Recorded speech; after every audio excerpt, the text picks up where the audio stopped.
Welcome back dear students. आज हमने पढ़ना है रेजिस्टेंस पर दर्जात के असरात या effect of temperature on resistance. ठीक है ना, कि रेजिस्टेंस के दर्जात पर या दर्जात के रेजिस्टेंस पर क्या असरात मुरतब होते हैं। ठीक है, सबसे पहले तो आप इसके जब आपकी जो बुक में आपने सबसे पहले अगर ये क्वेश्चन आया था तो आपने ये लिखना है कि इसकी डेफिनेशन लिख देनी है सबसे पहले आपने कि किसी मटेरियल की मज़ामत दर्जात के बढ़ने से या तब्दील होने से तब्दील होती है। ठीक है, अच्छा नंबर एक, जब हम दर्जा इनकी बात करते हैं, रेजिस्टेंस पर दर्जात की बात करते हैं, तो नंबर एक चीज़ आपकी आती है खालिज धातें। ठीक है,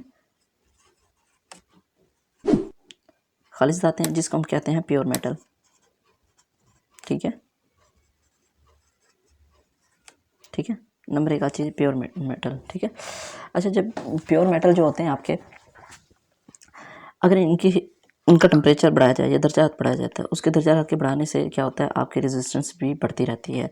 इसको हम ग्राफ की मदद से समझ लेते हैं कि ये ग्राफ है, ये आपकी कोई रेजिस्टेंस है और ये कोई आपका टेम्परेचर है।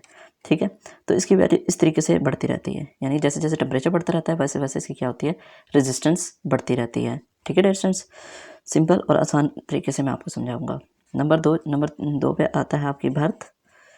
ठीक है, जिसको आप अलाई भी कहते हैं। ठीक है जी, ठीक है डेढ़। अच्छा, जो भरतें होती हैं आपकी या अलाइज होते हैं, इनका दर्जा बढ़ाने से जो इनकी भरतों की मज़ामत में इजाफा जो होता है वो बहुत कम होता है आपका। ठीक है ना, तो क्या होता है कि अगर आपका इसमें टेम्परेचर या टी आपका बढ़ रहा होता है तो उसके बढ़ने से क्या होता है, आपका जो रेजिस्टेंस में जो इजाफा है वो बहुत कम होता है। ठीक है ना, ये इसकी डेफिनेशन भी है और लिखना भी आपने इस तरीके से है। ठीक है डियर स्टूडेंट्स। अच्छा जी, अच्छा आपने ये देखोगे जो हम अक्सर इलेक्ट्रॉनिक सर्किट्स में जो रेजिस्टेंस वगैरह इस्तेमाल करते हैं वो तकरीबन आपके अलाइज होते हैं, भरती ही होती हैं आपकी। ठीक है, अच्छा जी नंबर 3 पॉइंट पर आ जाते हैं आप। ठीक है, अच्छा उसके बाद आती हैं आपके पास गैर धातें।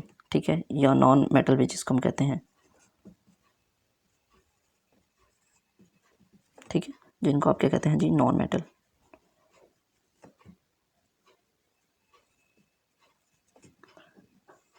ठीक है, अच्छा जो ये धातें होती हैं, मसलन इंसुलेटर, कार्बन और इलेक्ट्रोलाइट की जो मज़ामत होती है दर्जा के बढ़ने के साथ साथ कम होती रहती है। तो ये क्या होते हैं, आपकी गैर धातें होती हैं, यानी कि जो इंसुलेटर के लिए बहुत ज़्यादा नुकसानदेह होती है। ठीक है, इनका टेम्परेचर ऑफ कोफिशिएंट होता है वो मनफी होता है। ठीक है डियर स्टूडेंट्स, इसको आप इस तरह समझ लें कि जो आपके इंसुलेटर होते हैं जैसे कार्बन और इलेक्ट्रोलाइट, ठीक है ना, इनकी जो मज़ामत होती है ना दर्जा के बढ़ने के साथ साथ क्या होती है, कम होती रहती है। ठीक है, जैसे जैसे इसका टेम्परेचर हम बढ़ाते रहते हैं वैसे वैसे इसकी रेजिस्टेंस क्या होती है, कम होती रहती है। ठीक है डियर स्टूडेंट्स, इसको आप इस तरह लिख लें, इसको टेम्परेचर बढ़ेगा तो रेजिस्टेंस क्या होगी इसकी, उसमें रेजिस्टेंस क्या होगी, कम होगी। ठीक है डियर स्टूडेंट्स, इस तरह लिख लें बस।